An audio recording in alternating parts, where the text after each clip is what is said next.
एक दफा का जिक्र है। दो दोस्त एक घने जंगल से गुजर रहे थे।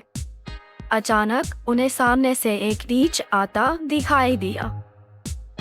रीछ को सामने आता देखकर वो दोनों घबरा गए। एक दोस्त झट से एक ऊंचे दरख्त पर चढ़ गया। दूसरे दोस्त को दरख्त पर चढ़ना नहीं आता था। वो सोचने लगा कि वो क्या करे। अचानक इसके दिमाग में एक ख्याल आया। वो फौरन जमीन पर लेट गया और अपनी सांस रोक दी। रीछ इसके नजदीक आया, इसे सूंघा और मुर्दा समझकर वापस चला गया। थोड़ी देर बाद पहला दोस्त दरख्त से नीचे उतरा, दूसरे दोस्त के पास आया और इससे पूछा, ये बताओ रीछ ने तुम्हारे कान में क्या कहा?